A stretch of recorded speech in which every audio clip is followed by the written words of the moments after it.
Retornamos en su espacio Realidad de Contexto por Orial Televisión, Voz Dominicana. Mire, se redujo en un 33.2% los accidentes de tránsito en la Semana Santa. 33.2%. Pero 25 fallecidos. Óigame, que no es una cifra pequeña, partiendo de que si tuvimos un flujo de vehículos regular en la Semana Mayor, en el feriado de Semana Santa, no fue tanto como en Semanas Santas anteriores, cuando no había ningún tipo de restricción por el COVID-19 o por la pandemia que afecta al mundo. No había restricciones. Ahora sí había. Sin embargo, 25 fallecidos, que es una cifra escandalosa, aunque las autoridades del COE, el Centro de Operaciones de Emergencia y toda la que estaba nucleada en ese organismo, dice que se redujo un 33.2%, pero tuvimos 25 fallecidos. ¿Qué le parece? No fue tan sencillo entonces, sin la secuela que vienen por ahí, porque la agrupación de personas que se observaba en diferentes lugares tendrá su resultado negativo también. Ese es el problema. Los desempleados están exigiendo sus prestaciones laborales, señores. El gobierno que se embarcó en una ola de cancelaciones en todas las instituciones públicas no estaba listo para otorgarle sus derechos acumulados, sus prestaciones laborales, sus derechos adquiridos a esos trabajadores. Y ahora, por todas partes, explota un grupo de trabajadores, de ex empleados, que están demandando que el gobierno les dé sus prestaciones laborales. Yo entiendo que mínimamente el gobierno, al momento de cancelar empleados en una institución pública, lo primero que debió tener listo era el cheque de las prestaciones laborales. Y más aún, porque en la mayoría de los casos el servidor público casi nunca el salario que cobre le alcanza para hacer un ahorro. Y como no le alcanza para hacer un ahorro, está esperando de ese dinero el día que se vaya para desarrollar un proyecto, sobre todo en el momento que ya es desempleado. Pero eso no está sucediendo. Se lo están llevando a todos, están cancelando a todos, sin sus prestaciones laborales en la mano.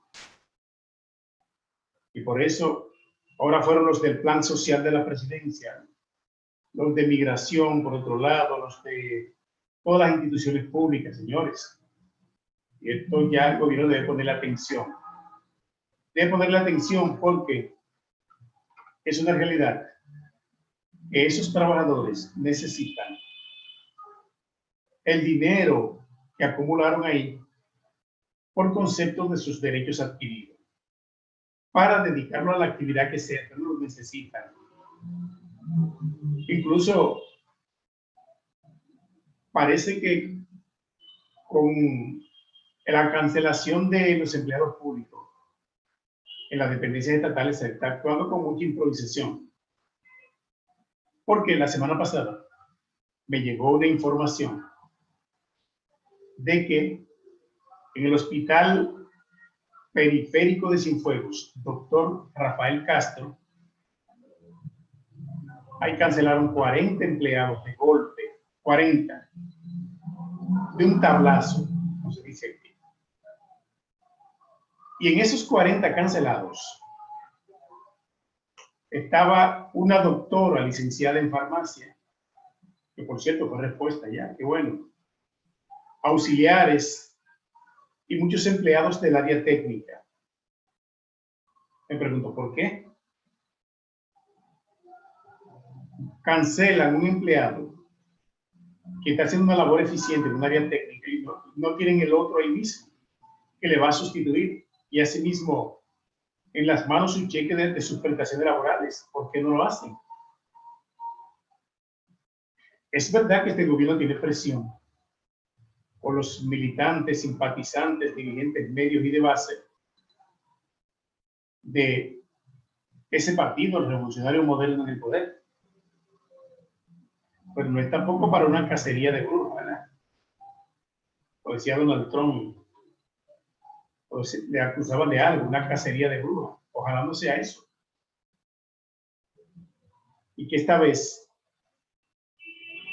puedan reflexionar en términos a darle sus prestaciones a todo el que se canceló, y el que vayan a cancelar de aquí en adelante, que lo cancelen poniéndole en la mano su cheque de prestaciones o no cancelar. Es nuestra sana opinión en este momento, porque lo veo muy abusivo la cancelación de un empleado, y ya a 6 meses una gran cantidad de ex servidores públicos no hayan recibido su dinero por concepto de los derechos adquiridos acumulados. Eso es así. Y lamentablemente esto hay que arreglarlo, porque si seguimos por ese rumbo, por ese derrotero, el Estado va a ser desmantelado cada 4 años. Los problemas de salud mental pueden ser otra pandemia tras el COVID-19. Oiga esto. Es que ahora los problemas mentales que se han ido detectando son, entre otras cosas, por los altos niveles de confinamiento que tuvimos desde marzo del 2019.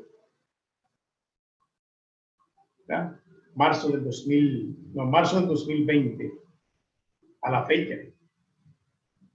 A la fecha, porque todavía no estamos totalmente libres, todavía estamos confinados.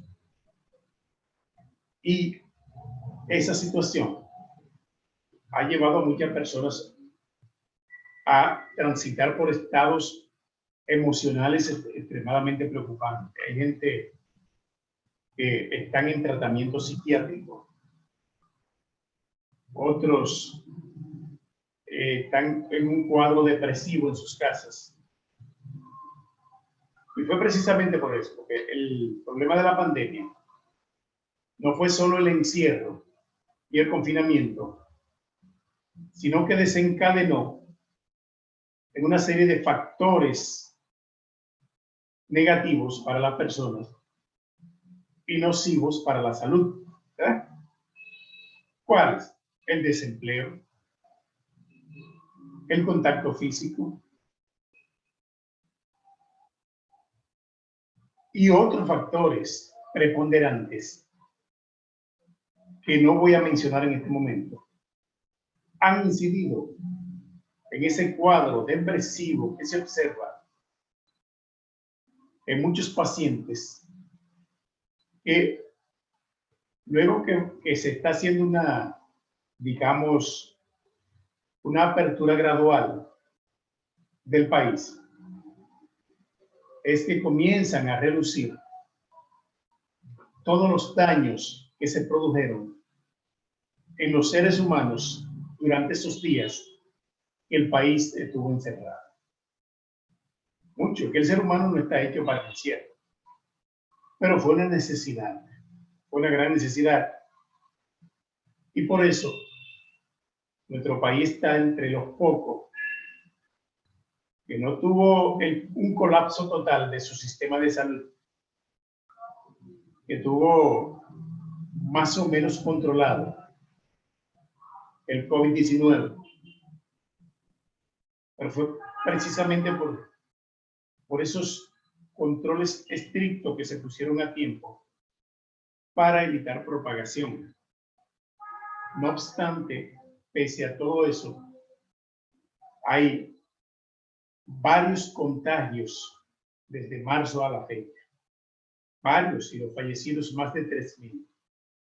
O sea, que aún así tuvo su impacto, aún controlando la posibilidad de que no produjera mayores daños, como quiera Los daños están ahí porque ahora las informaciones dan cuenta que nos encaminamos a un problema psiquiátrico, ¿verdad? Problema de salud mental como consecuencia de el confinamiento a que han estado sometidas las personas, la situación económica, el desempleo, perder el empleo, estar suspendido de su puesto de trabajo y otros factores emocionales que han influido. Así es. Entra en vigencia el plan gradual para eliminar la legalización de actos del Estado civil. Yo siempre había cuestionado eso. Es que las actas del Estado civil y además esas actividades que tienen que ver con el Estado civil de las personas, ¿cómo es posible que si usted necesitaba, por ejemplo, un acta de nacimiento para, digamos, hacer un divorcio, o para cualquier otro proceso, para retirar unos fondos de pensiones, por ejemplo, tuviera que llevarla legalizada, pagarle a la Junta Central Electoral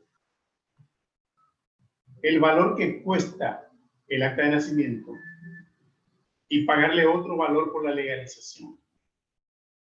Ha sido muy bien atinada esta decisión de la Junta Central Electoral de eliminar definitivamente la legalización de las actas y crear otra forma que no sean trámites tan onerosos en contra de los usuarios del sistema, en contra de las personas, y que le afectaba grandemente, porque muchas veces usted tenía el acta de nacimiento, pero cuando se dirigía a un departamento a hacer cualquier diligencia con esa acta de nacimiento, le decían que no está legalizada. Que no está legalizada. Eran dos cosas que afectaban. Primero, iba a hacer un procedimiento con un acta de nacimiento en un tribunal o en cualquier otro departamento. Y si era del año pasado, por ejemplo, del 2020, le decían que tenía que ser reciente el acta de nacimiento. ¿Y quién le dijo a usted que el acta de nacimiento se vence? Pero para los que trabajaban en las oficialidades del Estado Civil, por mandato de la Junta Central Electoral, las actas se vencían. Tenía usted teniendo una que ir a sacar otra. Ya eso fue eliminado. Ya las actas no se vencen. Pero la legalización era otra traba. Era otra traba que ponían. Y aquí en adelante ya no habrá que legalizar. Un paso muy significativo que vamos a dar en esa dirección para que los ciudadanos puedan hacer sus trámites de manera más ágil y sin tantos inconvenientes, sin que se la pongan en China como lo hacen en la mayoría de los casos. Vamos a la pausa. Regresamos en breve con otros temas de interés. Realidad en contexto. Regresamos en breve.